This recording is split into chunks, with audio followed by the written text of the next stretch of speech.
Hello, everyone, and welcome to this presentation. Today, Abba Shapiro, who is our co-director of education, is going to be talking about beautiful black and white imagery, more than just desaturation. We're so happy that you're here with us today, and we'll go ahead and get started. So, Abba, go ahead and take it away. Well, thank you very much, Lorley.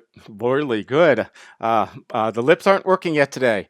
Thank you so much, Lori, and thank you everybody for joining us. This is a little bit of a different webinar if you've experienced some of the previous ones where I walk through the application and I show you, okay, this is the library, this is how you apply a filter.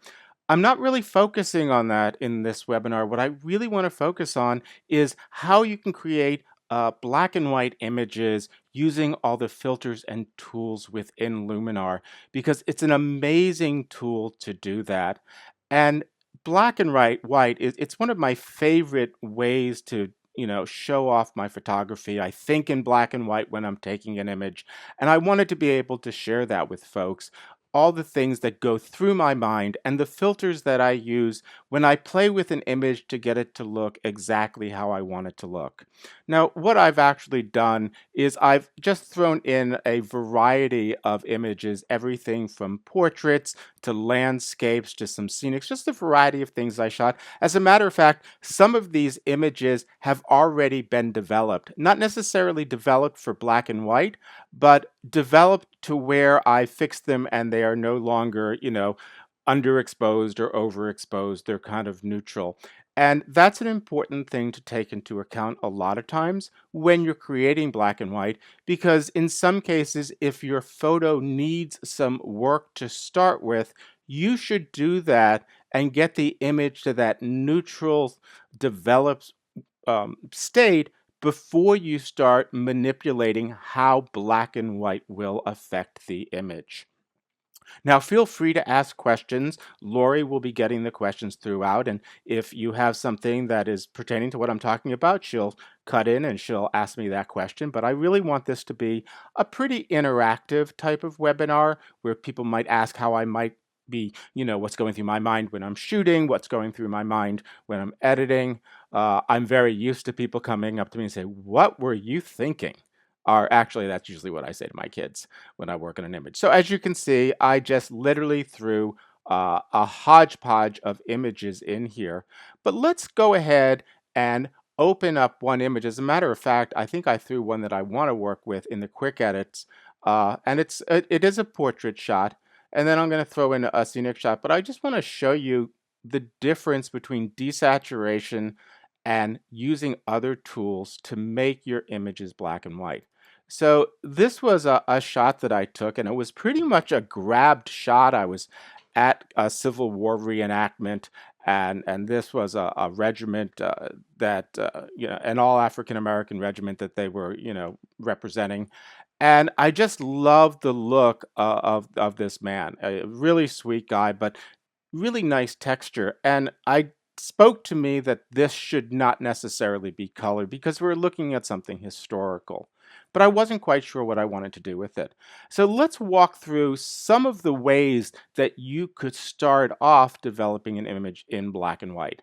Now, if you want to start off easy or you want to kind of get, 3 steps ahead of the game to begin with, I'm a huge fan of starting off with several of the Luminar looks. Now, I have the portrait looks section open, and for those of you who are new, to apply a look, you can simply click on it and it will apply a series of filters. And in some cases, it does a perfect job to start with, and you have the image you want. And in other cases, it's close, and you might need to tweak something. So in the case of this black and white matte portrait, I might blend it with the background. Okay, so it's less blown out, so it's not necessarily what I like. So I might go over to my filters and start playing with some of the sliders in the filters. So for instance, I think it's a little bit blown out, so I might go ahead and pull back radiance or whatnot. But I think it would be too early in the process to start redeveloping the first image that I clicked on a Luminar look. So I might look at the noir black and white. I might look at, the dreamy portrait to see. And here's the thing, I may not look exclusively at images that are black and white from my Luminar look, because I can always remove the color in addition to what the look is doing. So I'm going to jump back out of portrait, and I want to show you a couple of things that are available to you when you first download the program, and some amazing Luminar looks that you can download from our website, which are really focused on working with the tonality of the black and white and the tone elements of an image. So in every one of our looks, and I'm going to just kind of pop through some of those to start with, just so you can see what's inside some of these collections, there is usually something that's black and white in them. For instance, I have classic black and white here. And as a matter of fact, if you click on classic black and white, it literally puts on just the black and white conversion filter. And that's going to be the first filter we'll be working with when we start isolating our filters and looking at what each can do. So we'll be coming back to that. But I may go in and I may see something where I look at an image, and remember, you can scroll through, and maybe I'm looking for something with a lot of detail, not just black and white, but maybe I'm looking for something with a lot of detail. So maybe I'll go through and look at the street because I know there might be something more grungy. There's the 60s, but this doesn't quite give me the feel that I want. I mean, it's kind of close. I get some grain. It's giving me some of a retro look, and it's a nice place to start. If you look over on the right side, again, this one is starting with the black and white conversion filter, and then it's adding some grain and some vignetting, and it isn't a bad place to start. As a matter of fact, I kind of like it, but the best thing about working with the Luminar looks and all the filters is it's really easy just to try things. So what I want to do is kind of jump down and talk a little bit about several of these collections, part of the tonality collection. And you can download these as a group, and they install as I actually am doing a quick count as I'm doing this. It looks to be about 10 separate collections, and in each collection there is easily a dozen different looks within them. And so I can go in and I can try something. So I'll look at tonality portrait, and these are all exclusively black and white looks. So I can have, say, well, maybe I'll go with the dramatic look, or maybe I'll go with the dreamy look. Probably not fashion magazine, but I like crisp. And I really like the idea of this being an aged photograph, that maybe I'll do something like coffee toned. And this is getting me to a place that I kind of feel I like the image. I want you to notice something about the filters on this image versus the filters that I pointed out just earlier. And that is, the other ones started exclusively with the black and white conversion filter. And this one doesn't start with that. It swings it in at the end. So you'll notice that the image has been developed earlier on and then taken to a world of black and white. Okay, so it's just how you can attack things, and some of these are way more complex. And I don't say complex by, really hard to do, but a lot of individual filters might be used to create that look. And I know we have some new folks out there, so I do want to throw in some of the basics of Luminar, and that is, anytime you apply a look, you can always, as I showed you earlier with the high key one, is you can blend it back with the original, because sometimes that look may be a little more severe than you want. In addition to being able to dial back the entire Luminar look with the original, I can go in and I can play with any of the individual filters. I'm actually moving them around because I grabbed the edge wrong, but I can go ahead and say, you know what? I don't like the way the vignette's working. I think it needs to be a little more dramatic. I think that, the light would have been a little different back in, the 1860s when this could have been shot. So I might play with that. I might go with the grain, and I might bring up a little bit of grain.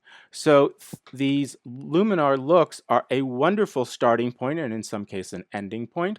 And in other cases, it's a great way just to kind of get a feel for an image, and then you can start playing with the filters that are already applied. You can move their sliders to adjust them.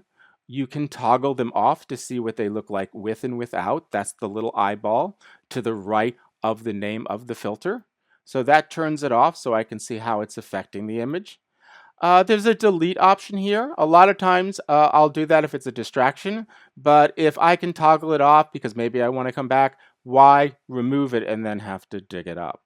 So that's just a general idea of how you can really leverage these looks to start creating black and white imagery. And I'm going to step back in a moment and just talk about black and white and color and what we're really doing under the hood. I do want to point out that Lori will show you at the end of the webinar where you can find this amazing tonality set of looks that you can download, and it's a wonderful place to start with to reverse engineer and figure out how some of these looks were created. So this is a lot of film looks. I like it, and these actually emulate some of the old film stocks. And that transitions me into talking about really what is black and white. And it's a lot different today because a lot of photographers out there started in the digital age, and you never had to choose a film stock. In the old days, in the Cro-Magnon era that I started, a lot of times, depending on the look of your image, you would choose a specific type of film that was sensitive to certain colors of light, and in some cases was more sensitive to light because you were shooting in a darker area, like a concert. So you would need to be able to get a film that was very fast, and the result of that, it was very grainy, and it gave you a certain look. In addition, when you looked at film stock, the two really big, well, there were more than two, and you can see it from the list. Kodak was, of course, one of the big film stock manufacturers. Fujifilm was also one. You had Ilford and Agfa. They were also different manufacturers. But what was interesting is depending on the company, they would process colors differently. So like Fujifilm would pick up more on the greens. Okay, so that would be great for landscape. And Kodak might pick up more on the reds, and a lot of times people would use that for portraits if they want the skin tone to pop. So the way they saw light was different, and the same thing was true for how they saw black and white, that they registered different spectrums of light differently on the film, so you would get a different look. And that's what we're doing now. We're taking the standard way that a sensor sees color, which are slightly different again on the manufacturers, but on the whole, not as dramatic as when you went out and you said, oh, I want to shoot like on an Ilford 100 because I know it has a certain feel. So let's go actually jump in and take a look at this. I'm going to remove all of the filters. I'll simply go up here to filters and I can go delete all. I'm going to go ahead and hide all of my Luminar looks because we're not going to use this at this point. So I'm going to go up here and close that. And now we can go ahead and focus on this image, which was obviously shot just a couple of years ago, though I want to make it look a lot older. So I'm going to go ahead and I want to point out that I could go to a workspace, and we do have a black and white specific workspace, which is a great place to start. Now, one of the nice things about workspaces is that they allow you to load a whole bunch of filters into your filter list without having to like keep going back and forth. You know you're going to use these all the time. So we've preset a bunch. We have, Quick and Awesome, which is a great way just to develop an image with a few sliders. Aerial photography, which are the ones that you would probably use if you're doing drone work and landscape and portrait. And we do have one for black and white. I do also want to point out that any of these workspaces can be modified and saved as your own. So if you discover a style of black and white that you like, you can go ahead and create a workspace. So when you click on it, it opens up the specific filters that you want to start with, so you don't have to go ahead and drag them in one at a time. You can just start going through your workflow and playing with your sliders. So let's go ahead, and I'm actually going to hide these again because I really want to focus on what each of these filters might do individually and then in concert with each other. So I'm going to click on the Add Filter button, and the first thing I'm going to bring in is not black and white conversion. I'm going to bring in saturation and vibrance. And I'm going to do that specifically because I want you to see the difference between what happens if I desaturate this image versus if I use the black and white conversion filter. When you're desaturating an image, all you're doing is pulling out all the color information equally, and you're just leaving that black and white detail information. Now, the thing I love about black and white is it allows me to look at a person or a place or a moment in time very differently. Because we generally don't see the world in black and white, when we see a black and white image, we look at it with a different set of eyes. We look at the texture, we look at the tone. Sometimes we even can focus more on the emotion because we're not distracted by the colors, because that's what we normally see. So just by making something, an image in black and white, you're already changing the way that your viewer is going to react to your photo. So this is desaturated with just pulling out the saturation. I'm going to leave it here, but toggle it off. Now I'm going to open up the black and white conversion filter. And you'll notice there's a lot more controls here than there is in saturation and vibrance. And I want to walk through these and kind of explain to you how they play so you can start working with them. The first thing you'll notice across the top are 6 little buttons, or actually think of them as light filters. And this goes back to, again, when we were working with analog photography and negatives, and when you would put a negative in an enlarger, and if it's a color negative, the different color glass that you put in front of it would filter the light differently when it hit the paper. So if I go through and I click each one of these little circles, you'll notice that the quality of the black and white changes because it's using different tones of the color to create the black and white image. So we're starting off with everything neutral, and that's white. If I click over to the red, it's putting a red filter on. And I want you to notice, I'm going to just toggle back and forth between these two. You'll notice that his skin tone is affected. So what's happening is a lot of the red light is being filtered out, and the way that the paper, in this case, we're emulating that, is seeing the image is a little bit different. If I click on the orange one, it's kind of subtle here, and it depends. A lot of this difference depends upon what colors are originally in the image. And please note that as I click on each of these, let me click on the yellow one, that these kind of move around a little bit. Go to the green one, much more dramatic difference. If you notice the skin tone, I'm seeing a lot more detail in it. It's not that kind of like soft blown out skin tone here. It's really giving me a lot of texture. So here's an instance where in this image, it's a perfect marriage of using this green glass. Let me just jump over here to the blue just to see that even more. I think this is too much. I think this is distracting, especially the contrast with the beard. So what I want to point out is this is great for this image, the green glass filter, because I want to see the texture. But if I was doing a portrait and I wanted something with that 40s Hollywood look, if it's a female where I don't want to see a lot of the texture, the red is a great glass filter to put in front. So even with just these 6 different options here, you can get something very different. And I'm going to toggle this off and toggle on the desaturation. You can see, yeah, black and white, that's nice, but I go down here and I'm seeing something where I'm starting to feel the texture, feel some of the emotion of the image. Now, as I pointed out, if you look down at this list here, I have the same 6 colors to work with, and you saw that the sliders moved depending on which button I pushed. Well, I can manually play with some of these to see how it affects my image. So this is a great thing just to get used to working in black and white. Just play with these. Just grab them and move them all the way to the left and right and see how it affects your image.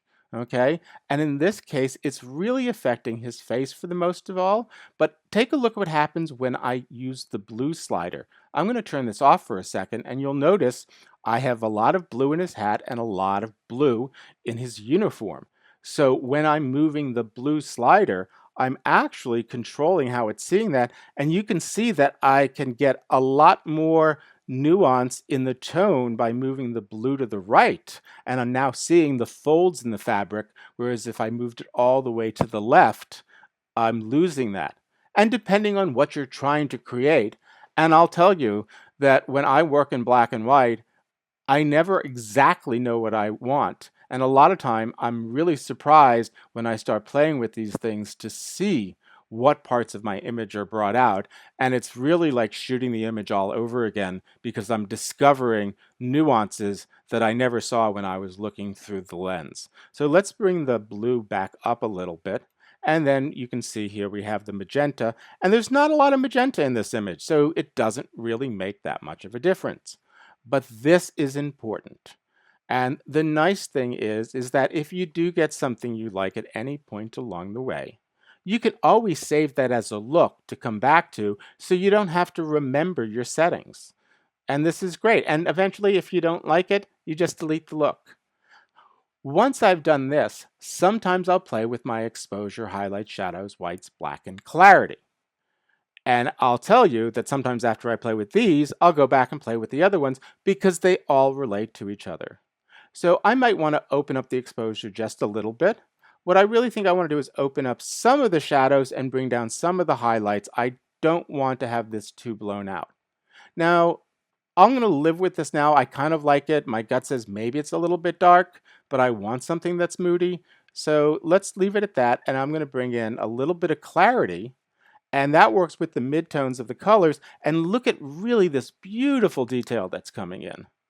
So I really like this. And then, go ahead.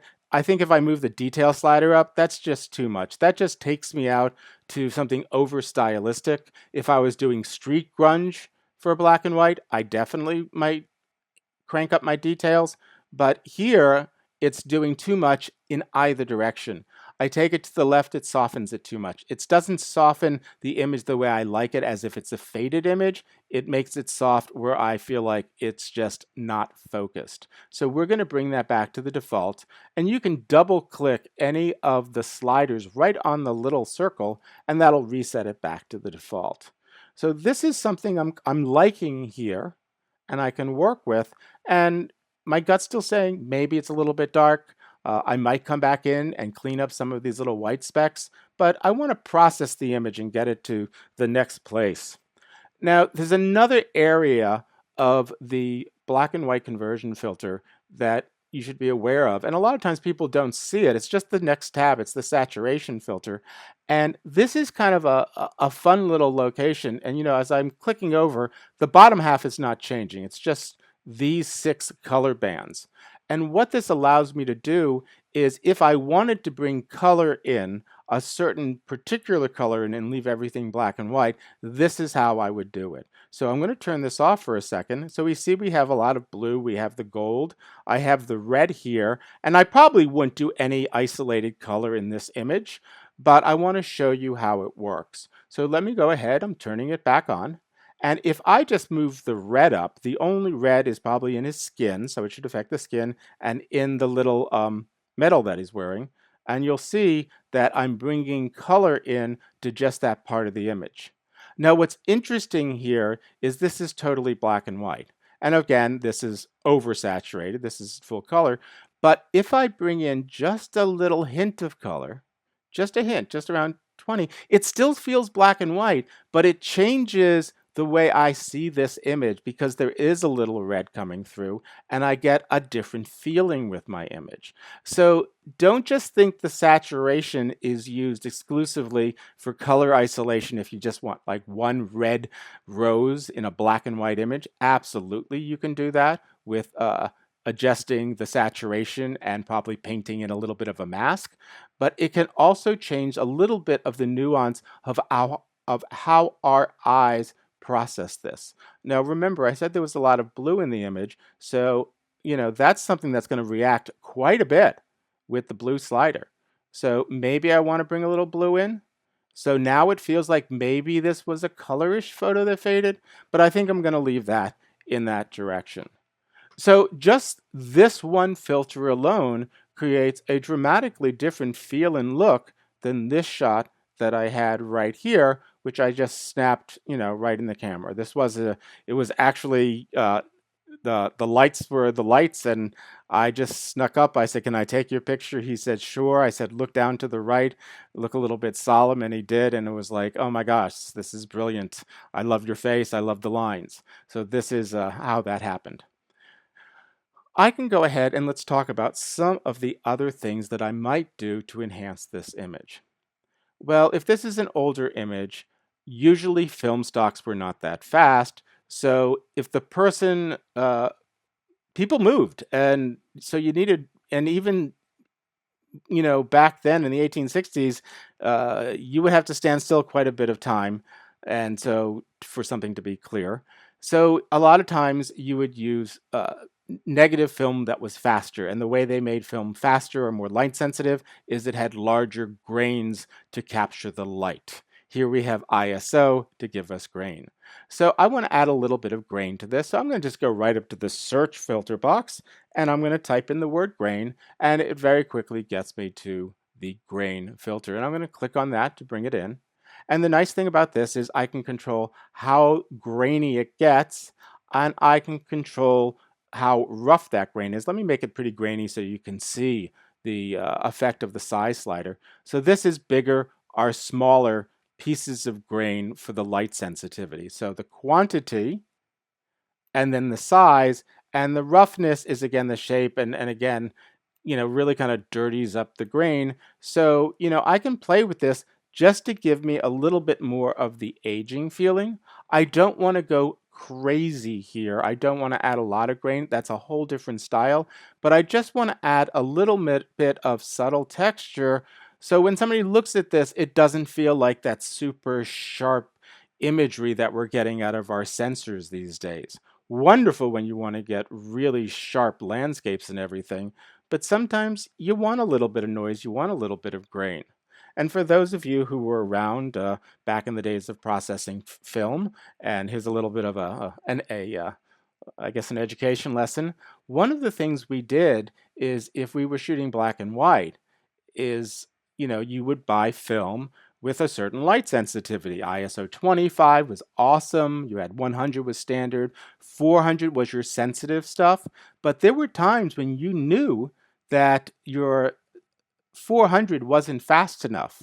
So the trick we used to do is we used to pretend it was rated at 1600 ASA, that's the term we used, and even though it was 400, and when we processed it, we did something called pushing it, forcing it to expose differently, and you got a much grainier look, but it was a really cool film, a really cool look. And if you look at some of the concert photos from the 60s and even the 70s, where it was in a dark arena, a lot of that look existed because the film wasn't fast enough to catch it in low light. So that's one of the things you do when you start adding the grain. Let me go ahead and click on the little X here under Filters Catalog to bring in some other elements. The other thing sometimes you might want to do with an image is you might want to tint the image to give it a little bit of tone. There's a lot of different things. There are cyanotypes, there's sepia. I'm going to type in the word tint, and that will give us the hue shift filter, okay? And we're going to apply that. And what's really nice is once you've actually turned something black and white, hue shift works completely differently on your image. So let me turn off the black and white just for fun here, and I'll play with the hue shift, and it's horrible. I mean, you would never do that to, do this to anybody. I'm going to go ahead and reset that. But if I turn on the black and white and I just move this a little, look how I can kind of tone the image to give it a different color feel. Okay, and sometimes you might want to give it, this is giving me a little bit more of a silver tone. I'm going to turn it on and off. And sometimes I might want to get a little bit more blue or green. And so this is one way that you can tint something with the hue shift. Let me go ahead and delete that because I want to show you a couple of other hue controls that I work with. I'm going to go ahead and close that. So, we have all of these 50 plus to play with. And, this is the perfect time to just say, oh, I wonder what this does. I wonder what that does. You can't break anything. And if you really screw things up, remember you can always undo. And in the upper right-hand corner, there's a little drop down of the history. And look at that. This is everything I've done since we've started the webinar. I could go back in time and say, yeah, I hated everything I did after a certain point. I want to go there. But I don't hate everything I did after a certain point, so I'm going to bring that back up. And one of the other things that I can control here is I have color balance, and I can click on that. And here we can go ahead. Let me scroll down so you can see it a little better. And here I could work with shadows, midtones, and highlights. And a lot of times, I'll be honest, I'm lazy. I don't even go into these other ones, but you can. But now I can start really, tweaking. I can give this a little bit of that blue cyan type look. Or I can, go ahead and give it just a feel. And I'll tell you, subtlety is the king here. And remember, you can always reset a filter by double clicking or just going under the actual name of the filter and clicking reset. And what you're doing here between shadows, midtones, and highlights is that's where you're adding that little tint, that little nuance of color to change the way your image looks and feels. So let's go ahead, and again, I'm going to drop that off because I want to talk about some of the other things I might do to this black and white image to give it more of my style or more of my tone. I'm going to even turn off the grain for now because I really want you to see what some of these other filters do. And as a matter of fact, let me go back here over saturation and bring this down to a pure black and white. Another filter that I really like to use is the LUT filter, okay? And the LUT filter is down here under professional. You can type in LUT Mapping, and I'm going to click on that. And what the LUT Mapping filter does, and let me just close this so you can see these a little bit higher up, is LUT stands for lookup tables. And what they allow you to do is stylize an image with a variety of math that somebody might have built or that you might have built in a program that can create LUTs. So for instance, if I click here and we have something to the effect of like 17 LUTs built in, we have a bunch you can download, and there's a whole bunch that you can download on the internet, and they kind of stylize your image. So if I turned off the black and white conversion, go back to the original image. Okay, so black and white conversion is turned off. That's my original image. And I throw a LUT on here. Some of these LUTs will actually make my image black and white. There's actually a black and white one. I think it's 1960. It's kind of black and whitish. There's the sepia one. So what these are doing is they are processing your image with a single file that gives it a look. So I could say, oh yeah, I want this look. I want to go with red trace, which pulls out everything but the skin tone. Sometimes a great way to start. So here I can control these, but blending these sometimes with other filters can give you something that you really like. So there's the sepia, but what if I started with the color? And as a matter of fact, let me go ahead and turn off my LUT. I think I just cleared my workspace, but you know something? There we go. Brought it all back again. Right there. Re-enable black and white. And now when I apply the LUTs, and all I have to do, by the way, is hover over them to see how they affect the image. Oh, I'm clicking on these images. You know, you do that one thing that throws you off with your texture, and the next thing you know, there we go. There we go. We're back to our black and white. So I now can apply these LUTs, and you'll see they affect the image dramatically differently. Where the Genius looked really weird on the color image, once it's black and white, all of these have a whole different vibe. The wooden one gives me a whole different feeling, and I really like that. I'm going to just scroll over some of these so you can kind of just see how it works. But I think I'm going to go with that wooden image. So we'll go back and I'll click on wooden. I like that. But not only is this affecting it, I mean, it's not an all on or all off. I can say something of, yeah, I like it, but let's dial it back so I have just a little bit of that LUT applied. And I can still play with the contrast of my image, which is nice, and I like a little more contrasty. And obviously saturation is going to work differently. There is a little bit of color added from the LUT, but basically I have a black and white image, so you're not going to see a lot of controls here. So I'm really starting to develop something that I really like. So this is great. This was my before. This is my after. It's getting a lot closer to what I want. And then I might go ahead and play with structure and detail on this. So the nice thing is, if you go to structure and click on that, that's going to kind of make it a little more edgy. And again, it's like the detail, but it works a little differently. It's a globally versus small stuff. So I could play with the structure, and sometimes I might work with some of these in, to bring in softness and whatnot, and paint in using a mask some softness to the image to really focus my eye on specific areas. So I might go in here, and instead of adding a lot of structure, I might bring the structure down and the softness up, which affects my whole image, but I really care about the uniform in this stuff. I really want the face to be focused. I'm kind of controlling my depth of field. So what I can do is, once I've brought that structure down, I can go in, and next to each one of the filters, there's a little drop down with a little brush where I can paint in or erase part of the filters. So in this case, I'm going to paint it in. I'm going to click on brush. It turns yellow. Okay. And then what I can do is go up to the upper left part of the interface, and I see there's a paint and erase button. I'm painting it in. I want to paint in softness. And I also can control the size of my brush, how soft the brush is, the edges of the brush, and how opaque or translucent each of my brush strokes will be.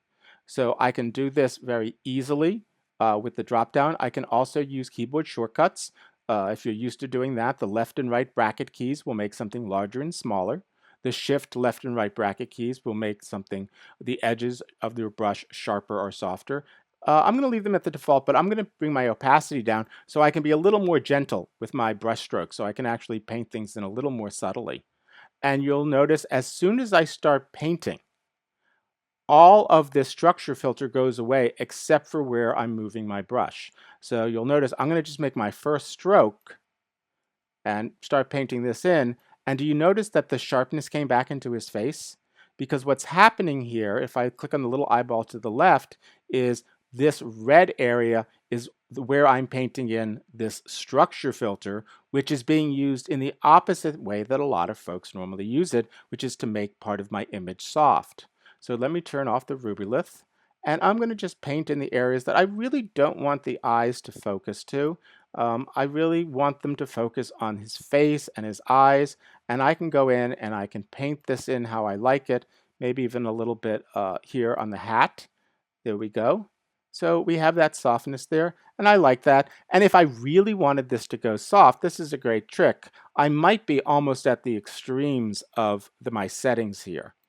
And if I want to add more of this softness with the structure, I can simply go to the drop-down menu underneath the word structure and duplicate this filter. And it will duplicate the filter in the mask, and now it's twice as soft in those areas. So I'm really starting to get this focus onto his face and onto his eyes. The last thing I want to do before I may hop into another image, just to show you can do this with a lot more than just a portrait, is I would, of course, work with a vignette. And so I'm going to click on the vignette filter. I'm going to show you another trick here. I showed you earlier that I could collapse everything, but there's another really nice feature here called the single view mode. And what's great about the single view mode is if I open up vignette, it stays open. But let's say I go back to black and white conversion filter, that opens, and vignette should have closed. I believe it did. If I go to grain, that opens and black and white conversion closes. So it only opens the filter you're working on. So that's, once again, if you didn't see, I switched to single view mode. So I'm going to go to vignette. No vignette's been placed. And usually, a little vignette goes a long way. Sometimes when I'm doing a more aged portrait, I overdo the vignette just a little bit because the optics of the developers of the enlargers were a little bit different the way they did things. Uh, Sometimes I might put texture on it like metal for if I wanted to do this as like a tint type, but I'm going to go ahead. I'm going to put the crop on. There's another great feature that I really love in our vignette, and that's I can actually open up the luminance on the face, the inner light. So I can brighten this up a little bit, and then I can also control whether it's square or round and how gentle it is. So I'm going to just bring this in, and I'm going to position this on the Mac. I can just click on Place Center, and I want to make sure that it's, over his face so we don't get distracted down here. And I think I'm pretty happy with that as a start. Now I may go in and go ahead and later on go to tools and do some erase or clone and stamp for some of these dots here. But I like what's happening here. I might add a little bit of texture to the beard. So if I wanted to bring that in, what I could do is I could add a detail filter. And I'm just going to go ahead and type in detail. And these are all the things, I only got to DET, but these are all the things that will add detail to your image, and they work a little bit differently than each other. I'm going to go here to the detail enhancer. I'm only looking at the white part here, and I am increasing the details in that. Okay, bringing out a lot more of that skin tone. I'm going to go to 100% here, and all I want to do is, that's crazy too much detail for my image. Let me go and zoom back just a little bit. So I'm just looking at the beard here, and I just want the detail there. And again, I'm going to go to that masking tool, bring in my brush, okay, and either make my brush smaller by using the bracket keys left and right. I can go ahead and zoom in if I wanted to with the Command or Control plus. And now I can literally, with a nice soft brush, start painting, and you'll notice that this detail enhancer is only working on the white part of the beard, not the rest of the image. And I can start bringing out some of that detail in the beard here, and maybe I do a little bit more with the luminance. So I'm getting to an image I kind of like. I'll probably play with it a little bit differently as I go along, but that's the image that I snapped, and that's the image that I can really enjoy showing people, which makes me really happy. I'm going to go ahead and just show you very quickly how you can change the look and feel of an image that's not necessarily a portrait. I have a variety of images here, but I may go here to say this bicycle shot, click on that, go to edit, and I could simply, very quickly, I would add a black and white filter, and I would try the different light things, and you can see it affects this. I really want some edging here. I want to add a little bit of structure because I want it to be a little bit kind of edgy, and I think I kind of soften this a little bit to start with, but I'll play with things such as that. I'll play with things such as tone, because maybe I want to bring up the contrast to this image. And I could even dial back and let a little bit of color bleed through to give this a little bit of age. And then maybe I do want to bring in a little bit of color, and I could either paint that with a variety of things. As a matter of fact, once I made this black and white, if I add golden hour, uh, I can actually add a little bit of what feels like a yellow sepia. It's a different style to my image. So, the nice thing is, just because it says golden hour doesn't mean it has to be used to create that, beautiful sunset time on a portrait or a landscape. I can actually use it to tint something that's black and white. So that's a quick overview of some of the things that I think about when I'm creating a black and white image. I'm going to throw out one little tip and then throw it back to Lori to see if there are questions, or to see she can show you where to find some of this stuff. If your camera allows, a lot of times I set my camera up and I shoot RAW and JPEG, but I actually set it to a creative style of black and white. And what that allows me to do when I snap the image is it's recorded full color in the JPEG, but what I'm seeing in the viewer is the tones of the image, the black and white. So I end up getting a black and white JPEG and a full color raw image that I can then process, but the black and white JPEG lets me see on the spot what the tones look like. And that's one of the things I like to do if I know I'm shooting something that I'm ultimately going to process to black and white. And with that, Lori, are there any questions that people have asked? Yes, we're going to go through one question and then I'm going to show you folks where you can find that black and white mega pack that everybody should download. Judy was asking, is the hue shift the same as split toning? So let me go ahead and clear my filters. I'm going to actually, let's go back to the one we've been working with. I'm going to hit the G key and we'll go back to this great little thing called recently edited. Look at that. I can very quickly get to my images. So we're going to open that up. Let that all fill in. It's basically building things. Ignore the fact it's going red because what it's doing is it's looking at all of these filters, loading everything and getting back to where it was. So let's go ahead and hit the add filter. So the question was the hue shift filter, which is this filter here, how that affects things other than split toning. So the way hue shift works, whether you're working with a black and white or with the color images, hue actually globally changes the color of the image along all the luminance values, whether it's bright or dark, whether you're dealing with the shadows or the highlights. Let me turn that off. Now, split toning works a little bit differently, and you can see even from some of the description that you can control, do you want your highlights to have a different tone than your shadows? And you don't have to use both. So if I did this and I bring up the saturation, because you can't see anything without saturation, and I change my hue to something maybe in the orange-ish, but I'm going to pull that back. And then I can say, well, that's affecting the lighter areas of my image, but then how do I want to affect if I want to change a different color tone for maybe the darker areas of my image? Okay, and so the darker ones are getting to be a little bit more purple, whereas the highlights here are a little bit more skin tone or beige.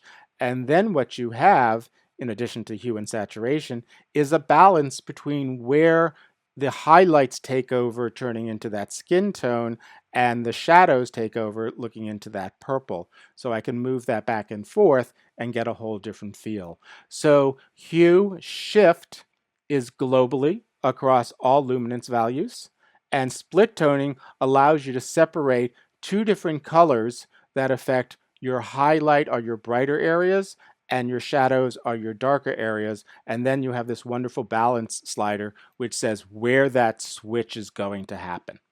That's great. Okay, Judy, I hope that explains it. That's great explanation. Okay, so what I'm going to do is I'm going to take possession of the screen. So I'm going to go ahead and switch that over. Everybody, you should see the Luminar website. And what we're going to do is we're going to take a little gander here at some of the freebies, educational resources that you can refer to after this webinar. And what I like to do is start you out by going to the Skylum.com Luminar section. So just go to Skylum.com, click on Luminar, and you're going to see this page. Clicking on the Luminar section here will give you a drop-down menu. And one of the first places I want to show you is this marketplace. And what Abba had shown you were some looks. There were freebies. And if you go over here, you can pay for some of these. But the one I want to really give your attention to is this Tonality Mega Black and White Pack. If you click on Learn More, you can go ahead and click on Download. Excuse me. And what this will do is it'll automatically install into your Luminar program, and you're going to have access to, I think it was 10 different looks, well, collections, and then maybe it's up to 100 different looks that are available. These are free. And for those of you who love black and white or want to experiment, this is the pack you want to download. But there are others that are available as well, but I would definitely start out with this one here. The other thing too, under the marketplace, is we have LUTs. Abba did show you some of the LUTs that are available and built into the program, but you could also download some paid ones and also freebies. You can go on the internet. There's lots of free LUTs that you can download there as well. So it's like getting a whole new creative experience when you download these. There's also Workspaces. Again, Abba showed you some Workspaces. You can download some of those are free. And then textures, if you want to experiment with textures, you can download that as well. Okay, going back to Luminar, if you go over here to the education section, we do have posts for all of our webinars, videos, blog posts that are available. We talk about everything from photography to looks to styles all kinds of different things. So I'd really encourage you to take a look at some of these excellent tutorials that are available here. The other thing too, since you folks are watching a webinar, if you go under Explore, under Webinars, you're going to see there's an upcoming one for those of you who use Lightroom, for instance, and want to use this as a plugin. Abba will be actually demonstrating that as well. But all of our past events, we record these webinars. So you'll see this one here as well within 24 or 48 hours. So you'll be able to see that down there. So these are just a few of the things that you can find on our website. Again, download that black and white mega pack. You'll be really pleased. They're free, and I really encourage you to do that. One last thing, there is a user guide. So if you have any questions, a couple ways that you can get your answers. One is to go to the user guide, and everything you ever wanted to know about Luminar and more is here. If you have a specific technical question, you can always email support@skylum.com, and we have technical support people that are happy to help you. And so you can go ahead and do that as well. There's Aurora, Photolemur, all kinds of good things at this website. So again, everyone, thank you so much for joining us. It was a real pleasure to have you on board with us today. We hope you'll join us for future webinars. Abba, thank you so much for this presentation. Looks like everybody enjoyed it. Well, thank everybody, and thank you, Lori. It was a real joy presenting it.